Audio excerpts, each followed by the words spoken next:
Muted? All right, welcome to the July Citizen Involvement Council.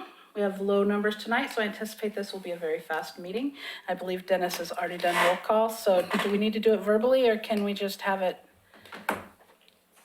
I could call it neighborhoods. That's fine. Okay, Okay, just the ones that are Kanema, here, how about? Kanema, Here. That would be Linda. that would be Linda. Two Rivers, absent. Gaffney Lane, Amy? Amy. Park Place, Steve? Tower Vista, Yep. Byrne, and Janice Morris. Oh, Barkley Hills? Yep, Janice. Yes. Yes. Okay. That's And our we group. welcome Laura. Christina is out on vacation right now. And so first up is Laura Turway. Thank you very much. Laura Turway, Community Development Director for the city. It's good to be back at CIC.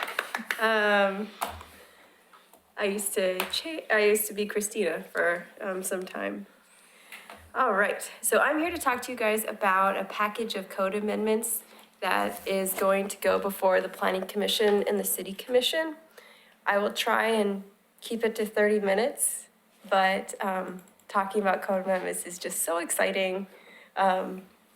So tell me to speed along if I need to. All right, so the purpose of this meeting is to inform you that code amendments are happening and to inform you of some high-level changes. I'm not going into the detail of what the code amendments are, nor did I provide a redlined version. I'll show you on the website where to get it, and I'll send you an email afterwards with a link to all the codes. We have a draft code now, and we anticipate it changing as it goes through the review process. And we'll be at a couple of work sessions in Planning Commission this next month, the month of July, and then we'll go into hearings mid-August, and we hope to be through the City Commission before November. All right, so this code amendment includes two things. We are proposing code amendments because originally the City Commission had heard concerns from citizens of our city that they couldn't find a place to live. It's hard to sell your house. Where are you gonna buy a house? You can't afford to buy a house. That it's very difficult to find housing. And so from that, we have a couple of City Commission goals that look at equitable housing. I'll talk more about what equitable housing means, but we also have in this package other code changes that didn't go through our Equitable Housing Committee. So I'll talk about both of those. Equitable housing is not just low-income housing. It is diverse, quality, and physically accessible, affordable housing choices with access to opportunities and services. So it's housing for all in a place that makes sense for all ages and abilities and income. It's, can you find a house that suits your needs? To anybody. So we're talking about the full spectrum. Right now in Oregon City, we have a lot of single-family homes, 71% to be precise. And at the same time, we have a lot of 1- and 2-person households within these single-family homes. And we've seen our numbers growing and growing through the statistics for single and 2-family households. And sometimes we've heard feedback that it's harder to find households, say if you don't want a big old house anymore. All right, also housing is becoming out of reach for some people. The percentage of income that you spend on housing, by housing we mean housing plus electricity and everything that goes with housing too, is getting pretty high. So on the screen you can see a measurement of who spends more than 35% of their income on housing. You could tell in the renters it's more than 40%, which is quite high. So we feel that there may be a mismatch for housing, for what housing options people want and what is available.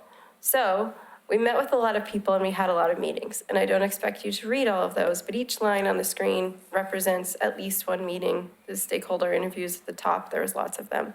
But we went to the community to talk about housing, and we put together a technical advisory team and a project advisory team, so a citizen advisory team.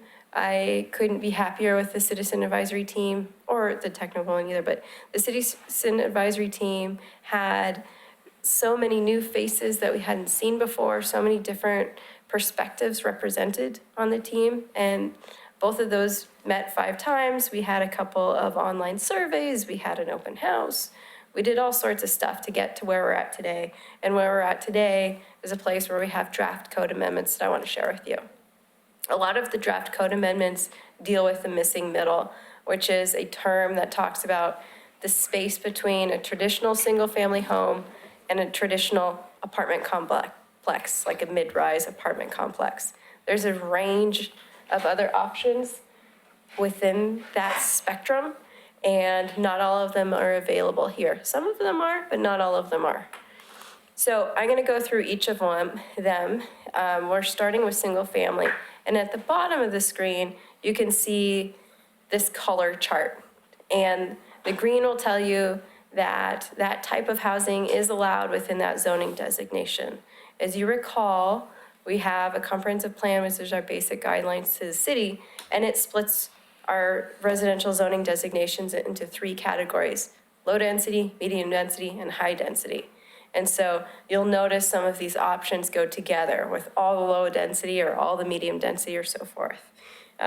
So they're listed on the screen. So single family homes, you can't do them in R2, which is a 2,000 square foot lot. It's our traditional multifamily zoning designation, but you can have them everywhere else. Accessory dwelling units, we allow them now. We've allowed them since 2004. We have a couple of special developments that did them, but really outside of those special developments, we maybe have a handful in the city since we allowed them in 2004. Right now, we allow 1 accessory dwelling unit. In the proposed code amendments, we will still allow 1 accessory dwelling unit in all the residential zoning designations. Except for in R2, it's a bonus to an existing single-family home, just like they're allowed right now. We did make some changes to the ADU code, though.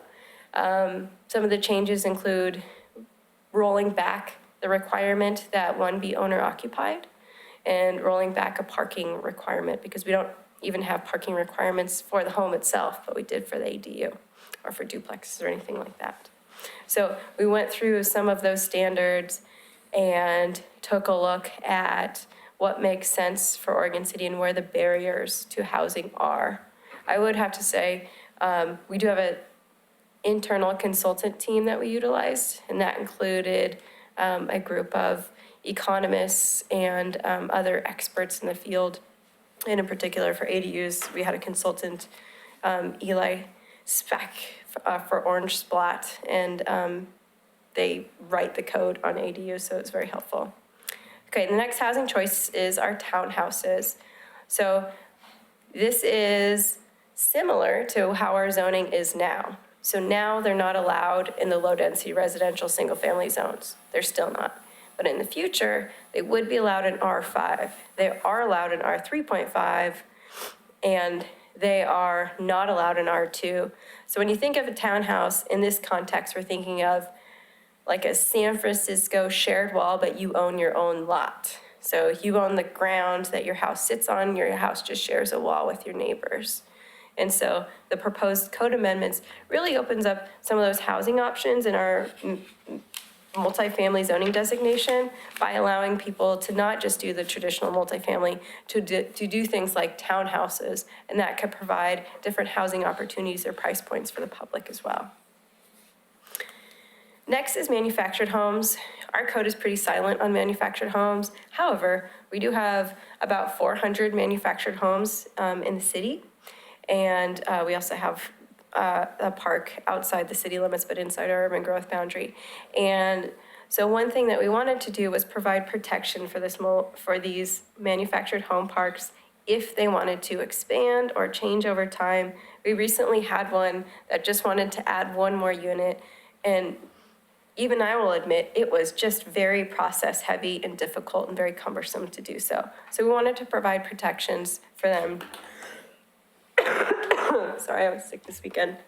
They're all within the R3.5 zoning designation, so that's where all the protections are.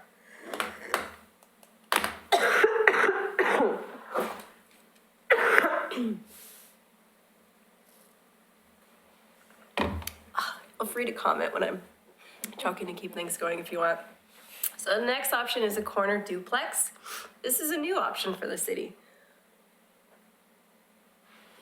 A corner duplex would be allowed in all low-density residential neighborhoods. So all single-family neighborhoods they're no longer single-family neighborhoods. They include a variety of housing choices. And this would allow duplexes on corner lots only, not mid-block, but just corners. At least one of them would face the street. Sometimes they would face each side of the street. And the density associated with that is the same as a single-family home. So you are seeing a little bit of a density bump right there. The next is duplexes. So this is 2 units on 1 lot.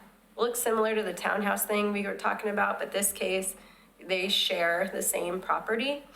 Duplexes are now allowed in R 3.5, and so we expanded that to provide additional housing options in R5, because it is medium density residential. So they could be mid-block duplexes as opposed to the corner duplexes we were talking about, and also on the corner, and then also in the R2 zoning designation as well. Laura, how long has R5 been around? So R5 is a good question. R5 is on a map, but it doesn't exist in reality yet. So it's mainly in our concept plan areas. You'll see a lot of R5. R5 makes me think of a lot on 5,000 square feet. And we actually have a lot of the city that meets that. Think of McLaughlin, Kenema. That is what R5, that is a 5,000 square foot lot. It's just zoned R6. But the actual R5 zone is in concept plan areas now, so it's not applied. It's not applied to the city yet. The next is internal conversions. So here, we're talking about homes that are at least 20 years old, and rather than scraping the home off and building or subdividing, we're trying to retain our existing neighborhood character by allowing people to invest in the homes that they have. And so there's limitations on how much you can do expansions, but you could take a home and you could have up to 4 dwelling units inside that shell. Now, commercial building code kicks in after 2, so we believe that it's probably very, very unlikely that you'll see more than 2. So from 2, you could think of either similar to a house and an ADU or a duplex. But that is an option that would be allowed in most of the zoning designations. And again, that supports the retention of our existing neighborhood character, but yet still provides another opportunity, hopefully at different price points, for people to find a place to live. The next option, and we're nearing towards the end of all the options, is a 3 to 4 plex.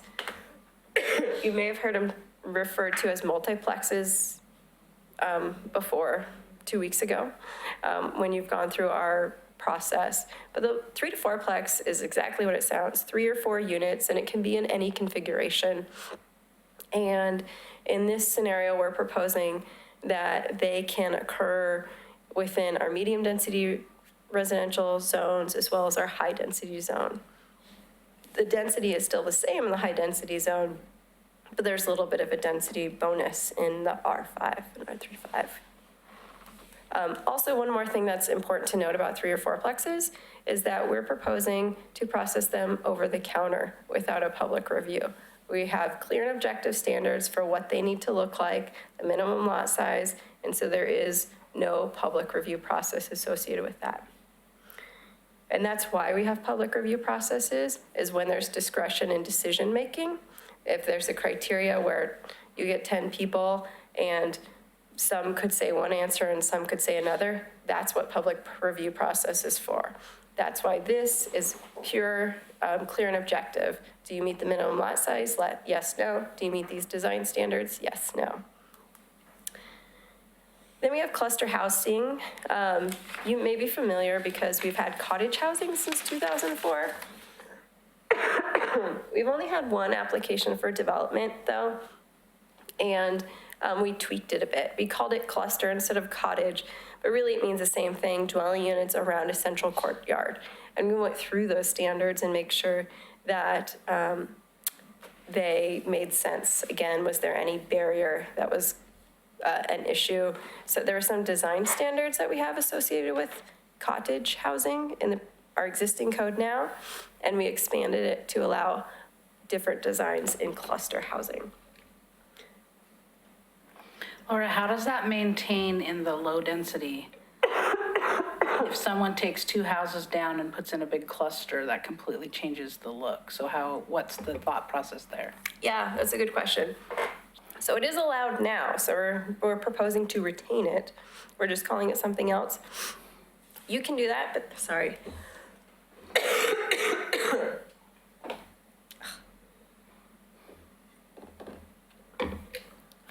Thank you for your patience. Okay, there is, yes. So now, if you have at least a 10,000 square foot lot, and these standards get retained, if you have a 10,000 square foot lot, you can build multiple cottages. The cottages there's a density associated with each of the zoning designations. So it's a 2-to-1 in the low density and a 1 to 1.5 in the medium density residential. That we're not proposing to change, but to retain. But there's a trade-off for that. There's size limitations on the home, there's design standards on the home, there's open space standards on the home. There are a suite of requirements that go with allowing cottages.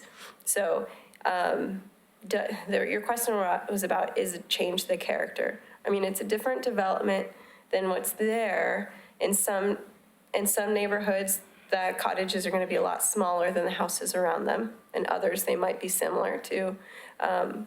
But it is something that we have in our code now, and it's something we're proposing to retain because it provides a housing opportunity for people. One thing that's important in the cluster housing, we're proposing that each of the units could be on their own lot. That is different than cottage housing. So I could think of an employee that used to work at the city, and she just wanted her own little cottage, and she wanted to own her own land and not be in, an HOA for her own land. She wanted a garden house, she wants a garden, and this would have provided an opportunity for her to do so. So again, we're thinking about the residents that we have when we have so many single and two family residents, and then our supply that we have is really just larger houses. So how would that owning your own land work in an R10? I mean, if you had an R10 and you put in 4 houses or however it would work for the density, but each house on its own, you've just taken away that each lot is 10,000 square feet. Yeah, you would get a smaller lot, so this would ideally be more affordable. But then that changes it from an R10 designation, so how It's does that not, work? it's a low-density residential designation. And I think the crux of a lot of this is that it's not R10 single-family houses anymore. It's a range of housing opportunities within that general density. Mainly, it's that density, but there are things that you could do to have smaller homes at a slightly higher density, like cottage housing. So we're no longer referring to them as 10,000 square foot lots. So you're saying that it would be 2-to-1 like a duplex? You could never have more than 2 on the 10,000? Is that right? You're on corner duplexes is what you're talking about. You can have mid-block duplexes in R10, but yes, that is the maximum density you could have in a cottage, in a cluster housing. You could have 2 per 10,000 lot. Yes, you get a 2-to-1 ratio in R10. And that is taking an existing house on a 10,000 square foot lot, and you could break that up a little bit with a cluster house on that? You That would could be do a couple demolished. things. So if you had an existing, you would have to have a vacant lot to do the cluster on a 10,000. You couldn't also have your house. You have to start with a vacant? Mm-hmm. Okay, all right. Because there's size requirements on the clusters, and the house would probably be too big. Unless You it had was super somehow you small. had a teeny house. Well, some of the old houses, maybe there's some somewhere. Yeah, Could you take down an existing house and make a clusters if there was like, you've got one house and 3 or 4 lots all together, there's one ownership, there's one house, it's not particularly architecturally wonderful, it's just, you know, a little Oregon City cottage that we've had for a long time. Can that be removed and all of them put in then? Can you Yeah, do something like that? it can. And everything we're talking about is the same that you can do today and that you could have done since 2004. We just haven't had a lot of them. So that tweaks my interest on cluster housing. Could that be combined with a new subdivision development that has an existing house that's, could be kept, could not, you know, this question is there as to whether you want to do that. Could you put in a new subdivision that's basically, let's say R10? You could put some clusters into one of those R10 lots. Yeah. And that is, You'd have to do them two lots, because it's a 2-to-1 density. So if you had a 20,000 square foot lot within a subdivision, you could do 4 clusters. okay, Yes, exactly. And you can do that today too. I'll talk about it in a second, but we have some proposed modifications to our master plan code to help support residential master plans, which could be referred to as PUDs as well. Like the 3 and 4 plexes, is cluster housing over the counter, or is that? No, it's not. There's a full study. The only thing, if it's over the counter, I'll tell you, but it's really the single family homes and the 3 to 4 plex. Because now, if you're more than a duplex, it's not over the counter. So we would be pulling the 3 to 4 plex, which is more than 2, back to over the counter because, again, of the clear and objective standards. The next is a topic that came up. We had a public meeting when we did this. We had a charrette of sorts with our advisory teams. And the number one issue people wanted to talk about was shelters. And so you'll see in the documents that we'll send you, but most everything I just told you about was supported by a recommendation of our public advisory team. This one, there was no conclusion reached on this, but our proposed code would be to allow conditional uses in residential zones for up to 10 beds. So in that context, you can think of churches that want to have shelters. Churches are conditional use in residential zones, so they could expand their conditional use for transitional shelters for up to 10 beds. And then also we're proposing a permitted use in MUC1, MUC2, and MUD. Now we have a couple shelters now, and the city has passed emergency ordinances to waive planning requirements, basically. And those shelters, they're in a variety of zoning designations. There's MUC1, there was one in MUD, and then there was a couple in R3. But we didn't do, this is just proposing to make them permitted in MUC1 and MUC and MUD.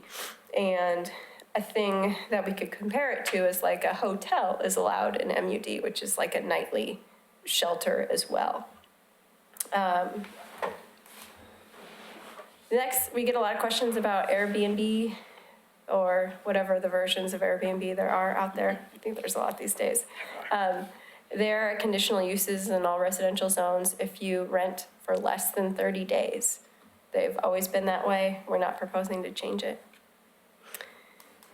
All right, and now we're gearing towards the end of the presentation, but there's still more slides left, so don't worry. Multifamily design standards is something that we had have some proposed changes to. So as a part of the advisory team, they made some recommendations to reduce parking for multifamily. Right now, it's based on the number of bedrooms. So there's a minimum and a maximum. We're not changing the maximum, but the minimum was all over the board based on if you have 3 bedrooms, 2 bedrooms, 1 bedroom, or studio. And so we just cleared that up to say the minimum is just 1 space per apartment, which is very close to where the lowest minimum was before. Because in no other application do we have parking standards like that. So for like single-family homes, we don't have any parking standards. People just normally have a garage or a driveway, but we don't have that requirement. And same for duplexes. And so it was oddly specific that we were having parking requirements based on the number of bedrooms. The next is some of the design standards were lightened a little bit. We had some requirements for articulation modulation, so how bumpy the building is, and we rewrote them in a cleaner and easier way. Also, we had a requirement that windows be recessed or project 2 inches. We frequently run into problems with that because in a lot of the windows that are installed, if you have to fuss with it, which breaks the warranty, or there's problems associated with recessing. You get true wood windows that do that, but those are a lot different on the cost level than other windows. So the requirement was to just retain trim around windows rather than recess windows. And then also roofing standards, we have a standard that a roof has to be broken up quite frequently, so it's not a long mass. And so the standard just has that application on the street-facing facade, not on the facades that are not facing the street. There's a few other multifamily design standards that we have proposed to adjust, but I won't go into them as well. Those are the biggies. The last thing is an affordable housing density bonus in R2. So that's the multifamily zoning designation. This picture just generally shows the difference between the density bonus means that you could build up to 20% more units in R2. That picture's not really of R2. That looks more downtowny, but the general idea is that you could build up to 20% more. And that is if you have one unit that is affordable housing, then you can have up to 2 more non-affordable housing units. So there's a ratio, so which is how you figure out what the density bonus is. Also, if you're in that, it has to be 100% affordable building.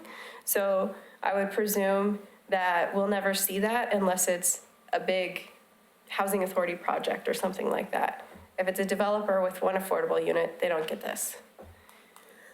The group did talk about subdivision lot averaging and decided not to change the standards.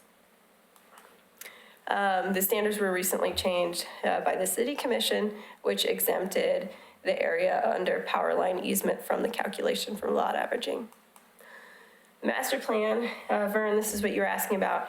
We went in to strengthen our master plan requirements. It was for both residential and commercial, but it's really written only for commercial. And so we wanted to strengthen those residential standards so you could get things that have housing opportunity, that have a variety of housing types in there, with a trade-off for amenities like parks and open space.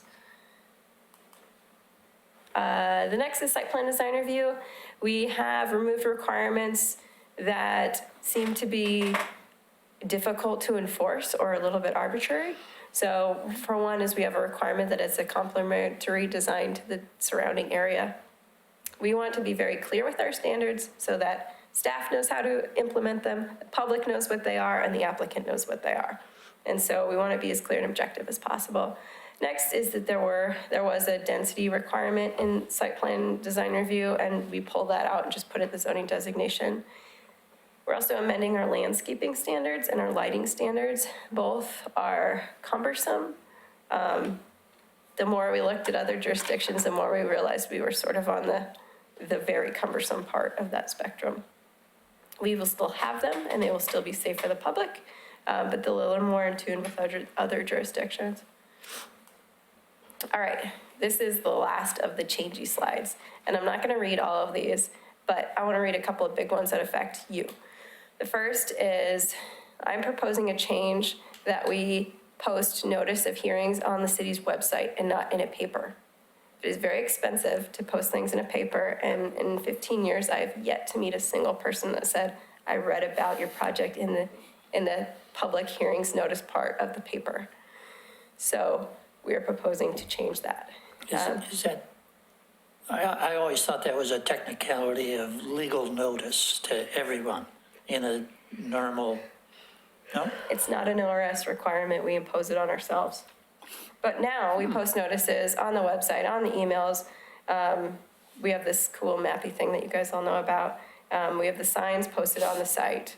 If you want to know about projects, you will know that there's projects by going into the legal description part of the paper. We haven't seen that. Do you guys have any feedback on that one? That one's a bit of a biggie. As long as it's not required, I don't see it. Okay. Have it. And then the other thing is when developers want to have a development, in most cases, they have to have neighborhood association meetings. And this change would allow them to just email. They have to give notice to the chair of the CIC and the neighborhood that they're contacting. But there's requirements that it has to be happened by certified mail unless they give them approval to do otherwise. I mean, the point is, we want people to know what's happening and put them on notice of development. Doing the certified mail seems like an unnecessary step. I agree with that as long as there's a way to know that it actually went.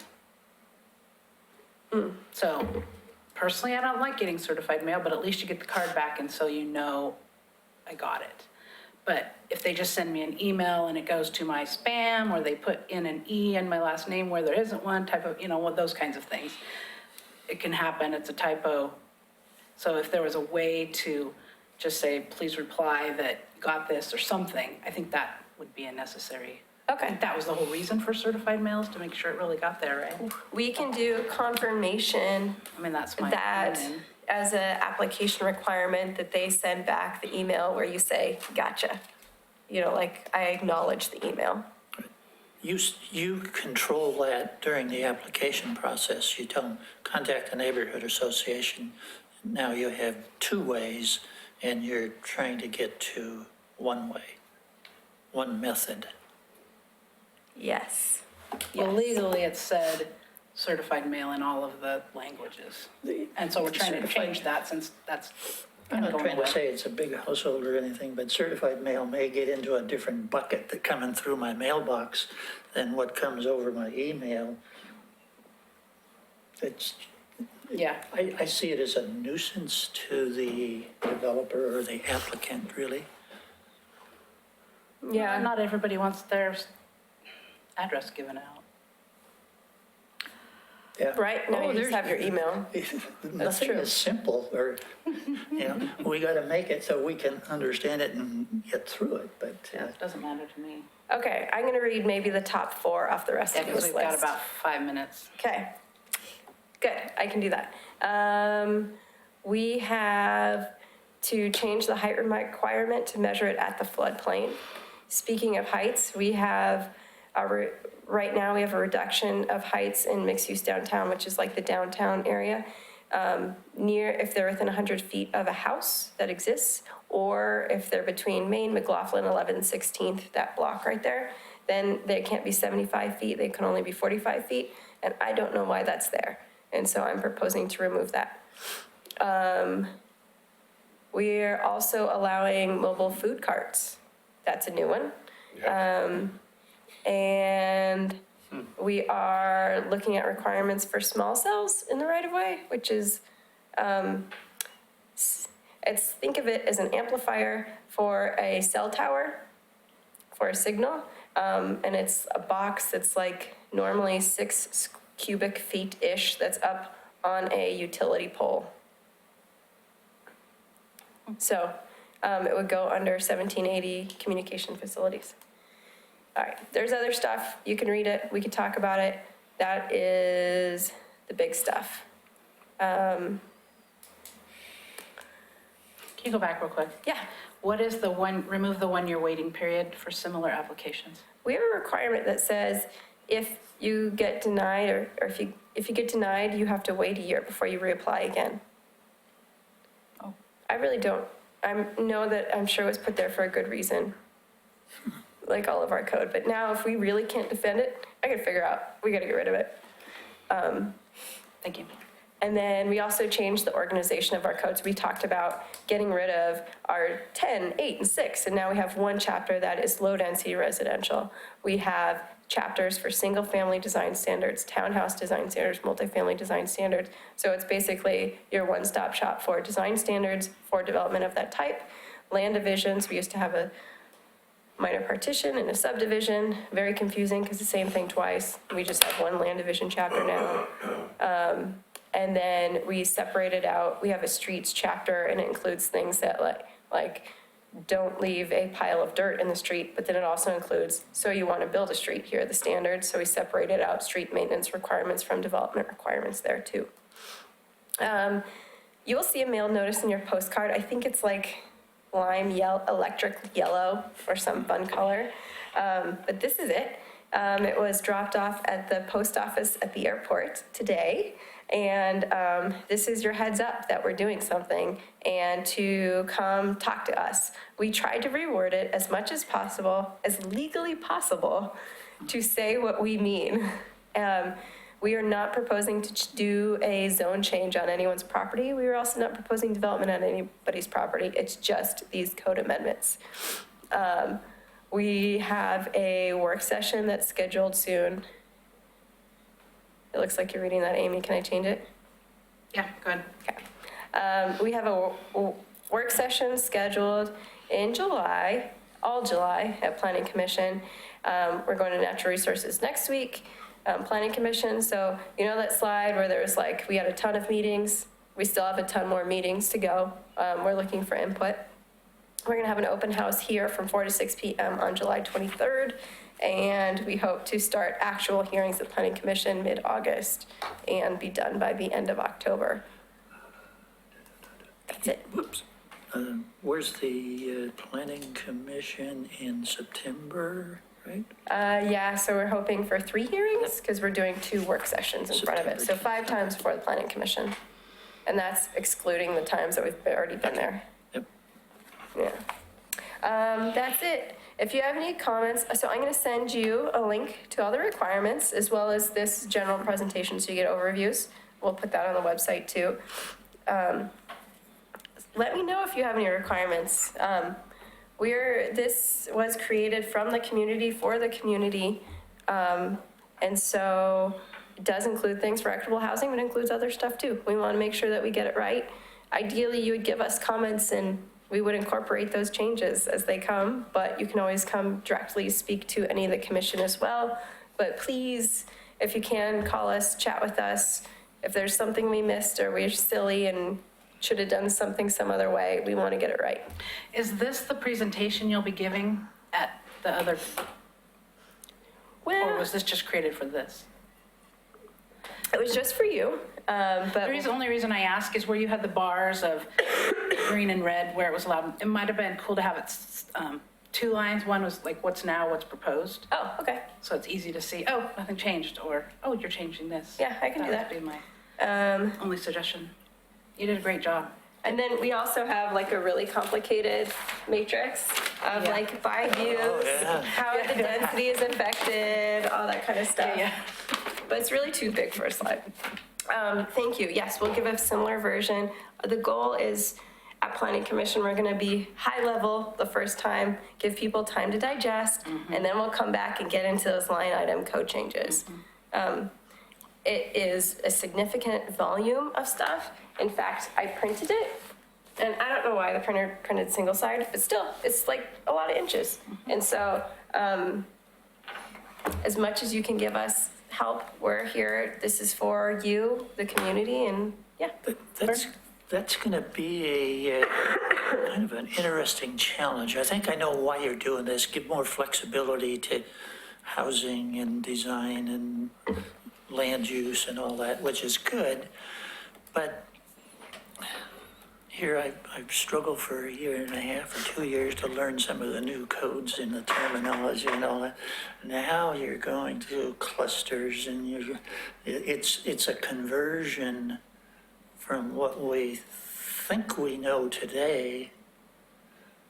Some of it's going to be pretty much similar, but with a little twist. Some of it'll be a big twist to get to where we want to go whenever this goes into effect. So we're going to be thinking in the wrong time frame sometimes with, oh yeah, I know what they're talking about there. But really in the new one, it's Yeah, code rewording changes. that terminology, learning the language, the new language, really. And yeah, so the crux of the whole project is to provide additional choices and mitigating some of those choices with design. And so I did talk to you a lot about density and not the design requirements, but that is a key component of it. And we don't anticipate this actually having a really significant impact on what actually gets built. We hope that it is used, but I mean, we've allowed cottages since 2004. We have one in appeal. You know, we've allowed ADUs since 2004. We have a handful. So, I mean, we're not solving the housing problem with this. We are doing the best we can with the supply side, providing options for people so that if they choose to utilize them. What about existing projects that are underway now? Are they going to be impacted by this, or is it going to facilitate their way to go forward without any kind of problems with the code changes? Is this going to help them, or is it going to hinder them? That's a good question. I think it will help everybody because we're clarifying, a lot of the stuff we didn't talk about is clarifying what the existing code says and saying it once instead of 5 times slightly different ways.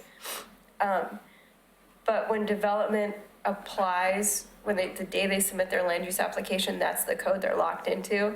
So, you know, someone could withdraw or wait to submit until the new code goes into effect. It would go into effect 30 days after the final reading by the city commission. So, you know, mid-November, if this timeline works. But yeah, we get that every time we change our code. Ideally, I've only one time have I seen a developer submit an application the day after we had a code change with the wrong code. But normally we give them we've been giving heads up on our pre-apps for a long time. Any questions, comments, Linda? I have a question. You were talking about homes, those over, I believe, 20 years that can be sometimes divided up into more than one unit, 1, 2, or 3, and this falls under commercial code. What about, does that affect the existing homes that are already out there? I don't know if they were done legally or not, but you just drive by and you see there's 5 or 6 mailboxes. So I'm thinking there's 5 or 6 units in this big old house. How does that go? How would that affect their sellability if that was already an existing? Yeah, that's a good question. So some are legal and some are not. Of course, I'm gonna give the answer, but like McLaughlin used to be zoned to allow more and now it's not. So there are some legitimate cases where they had multiple dwellings at one time, or they were before zoning, which was in the mid-50s or something like that.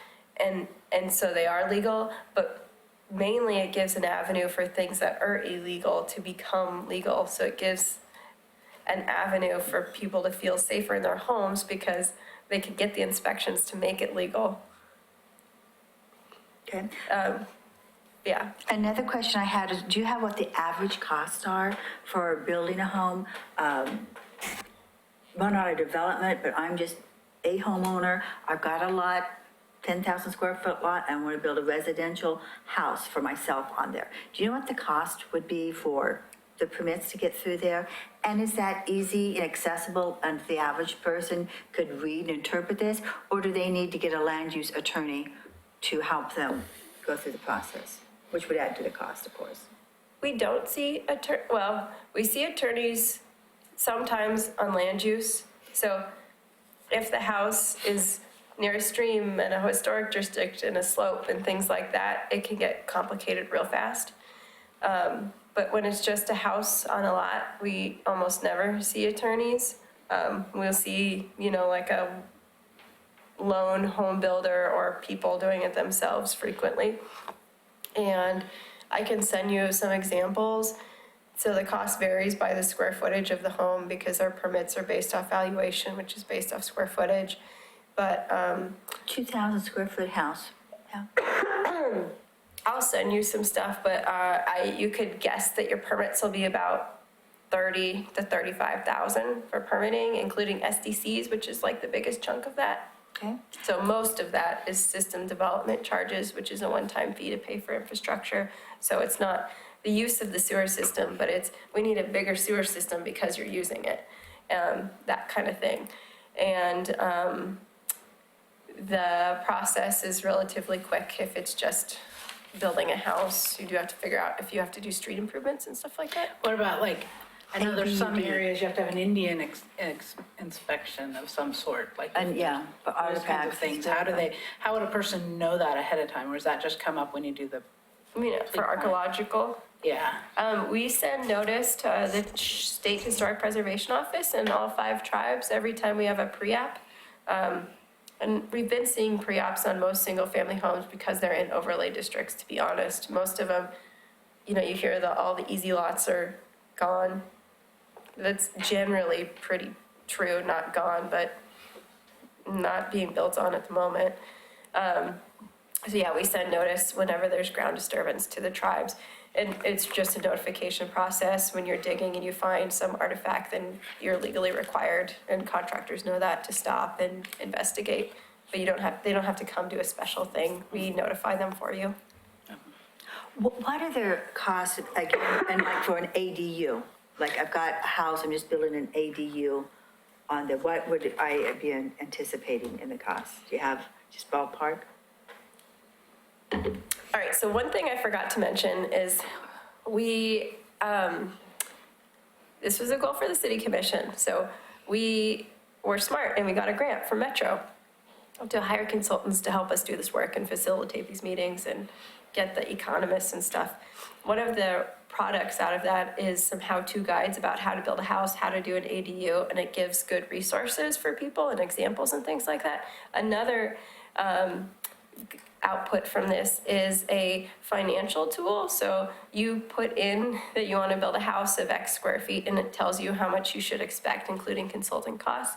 And also if you want to do a land division or something, and like, don't quote us on it, but you know, it's a And round. ADUs then will be on there too. ADUs on there too. So ADUs are an interesting bundle because you can Google an ADU plan and go buy the lumber and build it yourself, but we have almost never seen that. In Portland, Seattle, the whole region has almost never seen that. So the average cost of an ADU, so in our ADU booklet, we have 3 examples of 3 real-life ADUs and what they cost, and then including the sweat equity level. But real-life ADUs, they're costing between $150,000 to $200,000 because homeowners are building them so they could live in them. And they're 100% custom. They are fancy with high-end stuff, and that's just what's getting built. And then they maybe rent out their house, you know, and go live in the backyard. That's what we're seeing in reality. So we hope in the future there's other options. We're also seeing that rate of rental for the ADUs. For the unit itself, most of them do not get rented out to people. They are extended families or someone with some relationship to the homeowner in 60% of the time or so. I can't remember the number, but around that. So most of the time it is to accommodate changing family dynamics or something like that. So there are going to be SDCs on ADUs? There are SDCs on ADUs. They're half a house. They're like Half. $13,000 right now Okay. for SDC component. Did that just go down?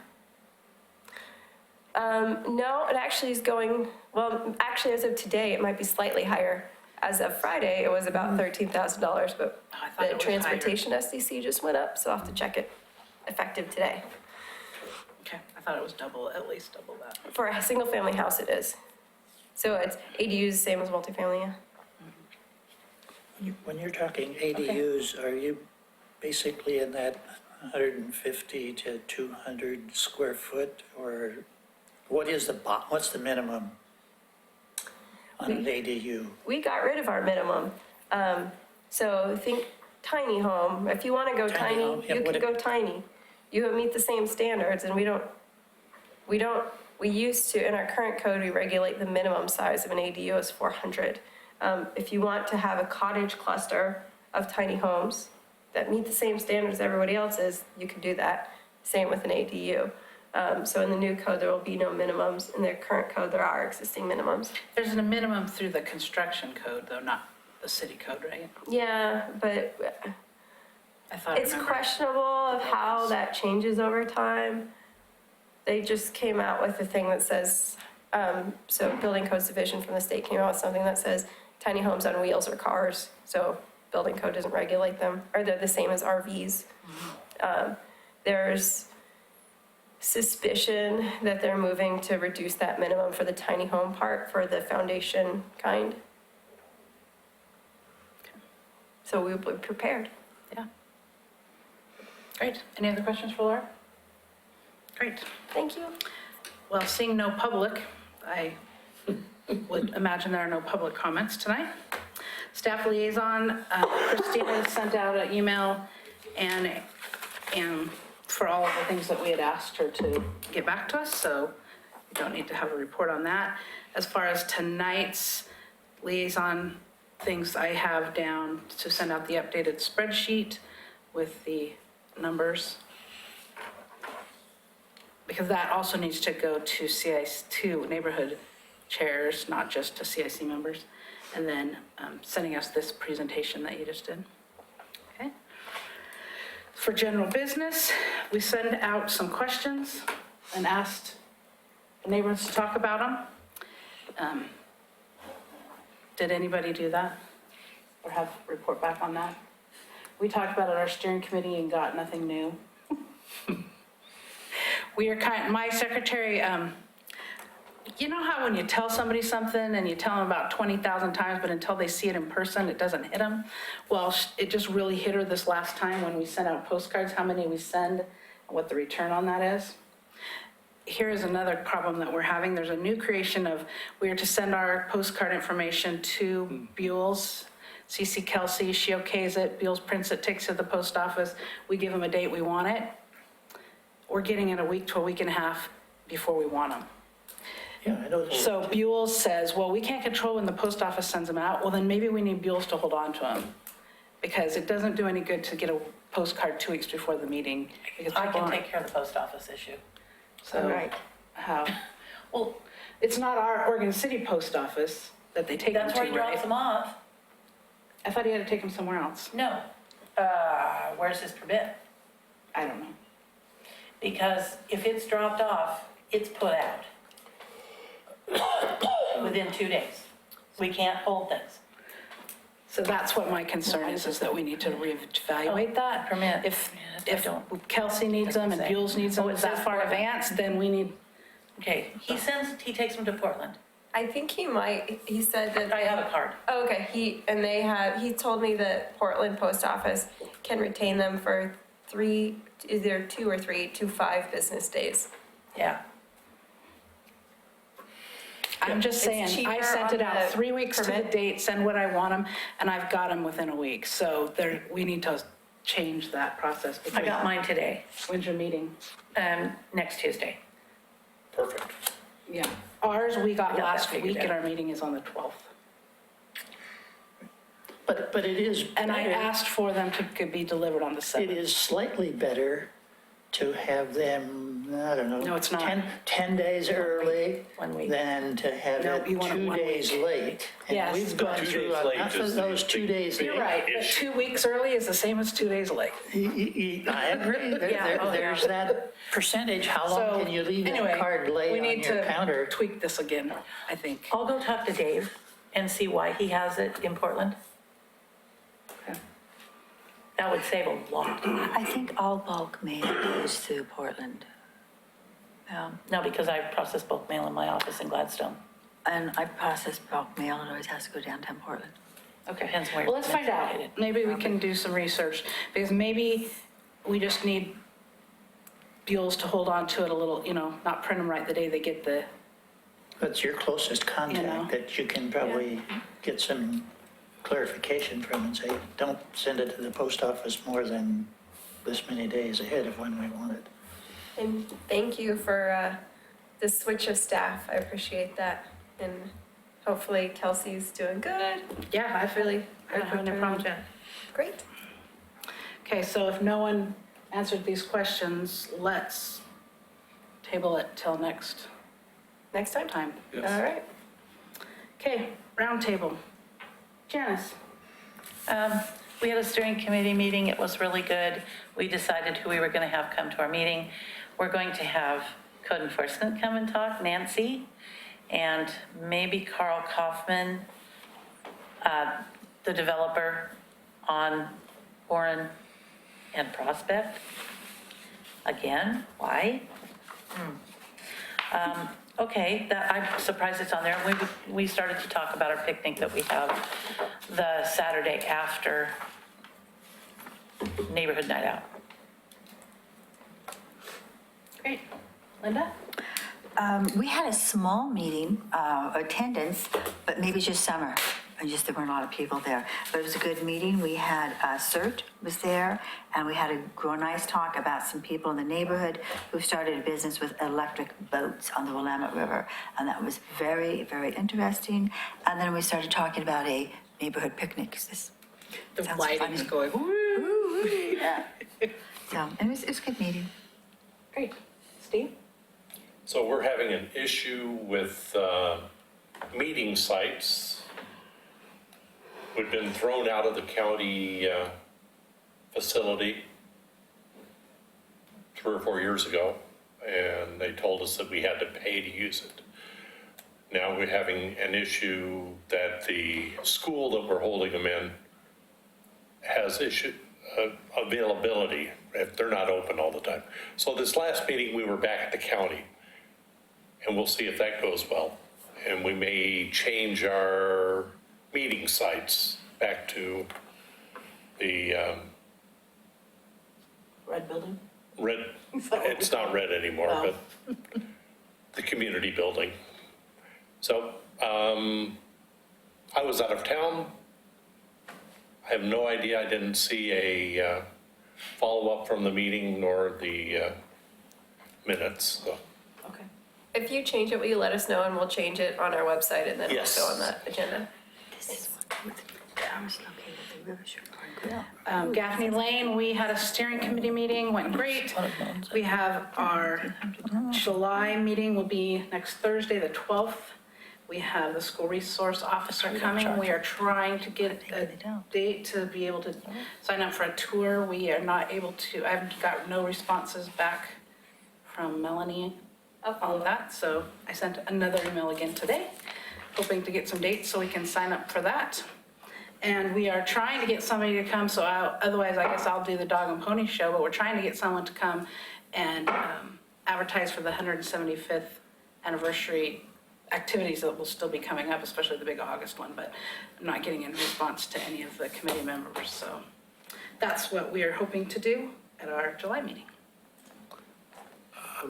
Ditto on what Linda said, and I'll pass it to Vern. We had our steering meeting primarily, it was probably 2 weeks ago, preparing for the picnic, which is the 10th of July. And I'm the world's worst secretary, and I usually rely on Roy. He's not there. And before that, it was Joyce. And now I get on the spot and I think, I gotta find something. Secretary. We do have John Lewis as our speaker to be in our at the picnic. Oh, well, yeah, I And know, I get I that. know there's been some talk on the county's, the OSU new build, the extension new building. They were planned to come and talk at the picnic, but it doesn't look like that's a very good venue for having some of that type of stuff. And it sounded like they were going to withdraw and move it to next month or something like that. Keep us posted on that, would you? Pardon? Keep us posted on that one. Yep. Thanks. Laura, anything else? And if you want to come to the picnic, I've got nothing. Commissioner, welcome. Hi. Got anything for us? Well, the only thing I've been working on the last, spent 2.5 days last week interviewing architects and project managers for our new police facility. So we've selected a architect and a project manager, hasn't become public yet, but we did that. And then we visited several police court facilities. Ours is a little different in that we have police and court together. So, so we've been out on visitations and finding out what not to do. And, you know, we're doing this a little differently. We've actually hired an architect as an advisor to, was he knock on it? Yeah, I think you should propose, sir. You're too quiet, Brian. We've actually hired an architect that all he does, he's an advisor just on police stations. That allows us to go out and interview architects, not so much because they've got a lot of experience in police stations, because they're a good architectural firm. Because we have our own advisor to do this, so it's kind of a cool project. And I sat on the library building committee, and we use what's called a CMPC way we do this, and we hire the architect and the contractor and the project manager all within about 3 weeks. And we just push forward the whole way through. Instead of getting our architectural plans done, then you hire a contractor to look at this, you know, and just goes back and forth. So we do it all up front, and that's the template we used on the library. It's very successful, and that's what we're doing with the police station here, so pretty cool. And we'll be up there next door to Laura, so. That's great. Yeah. Lots of Hope you all people have keep toured- asking, so good to hope know. You all have toured her building. She did a great job on that, so that's gonna be a nice little asset for that project up there, so. She does a great job hanging pictures if you need. She allowed us to use her facilities as we're doing these interviews with these architects, so. Oh, nice. Very nice. All right, anything else for this evening's meeting? That we are adjourned.